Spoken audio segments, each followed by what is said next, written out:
पाहूया आता युतीच्या प्रचाराचा नारळ कोल्हापुरात फुटणार आहे। युती पाठोपाठ आघाडी ही कोल्हापुरातूनच प्रचाराचा शुभारंभ करणार असून एकंदरीतच युती आणि आघाडीनं शुभारंभासाठी कोल्हापूरलाच पसंती दिल्याचं दिसून येतं।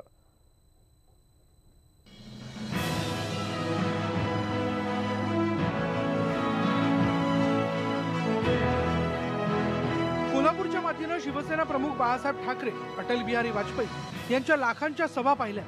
वेगवेगळ्या राजकीय विचारसरणीच्या नेत्यांच्या भाषणांना इथल्या नागरिकांनी पसंती दिली आहे। त्यामुळेच या शहराला वेगळा राजकीय इतिहास आहे। राजश्री शाहू महाराज आणि महाराणी ताराराणी यांचं ऐतिहासिक वारसा लाभलेले हे शहर सर्वच राजकीय पक्षांना भुरळ घालतं। 24 तारखेला शिवसेना भाजप युतीच्या प्रचाराचा नारळ इथल्या गांधी मैदानात फुटणार आहे। त्याचा उल्लेख आता साहेबांनी केला की प्रचाराचा शुभारंभ, युतीचा शुभारंभ झाल्यावर आघाडीचा शुभारंभ तारीख साहेबांना घ्यायचा आणि त्यातून ज्याचा उल्लेख साहेबांनी केला त्या पद्धतीनं इथं आघाडीचा सुद्धा प्रचाराचा शुभारंभ कोल्हापुरातूनच व्हावा अशी इच्छा साहेबांनी व्यक्त केलेली आहे। मलाही तेच वाटतंय।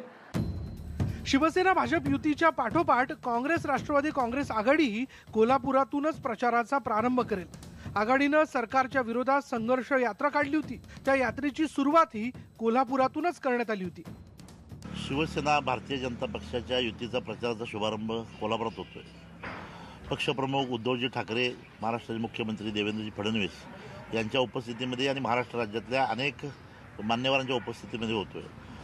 अनेक वेळा ज्यावेळी प्रचाराची सुरुवात होते त्यावेळी कोल्हापूरच्या महालक्ष्मीला दर्शन घेऊनच उद्धवजींनी प्रचार शुभारंभ केलेला आहे। यावेळी सुद्धा युतीचा शुभारंभ कोल्हापुरात होतोय ही निश्चितपणानं माझ्यासारख्या कार्यकर्त्याला अभिनंदनीय अशी बाब वाटते। उपराजधानी म्हणून नागपूर शहर कायम चर्चेत असतं। नाशिकही मागे नाही।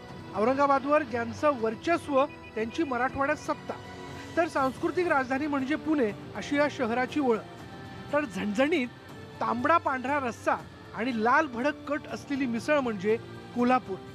लाल मातीतली कुस्ती म्हणजे कोल्हापूर। निळाशार रंकाळा तलाव म्हणजे कोल्हापूर।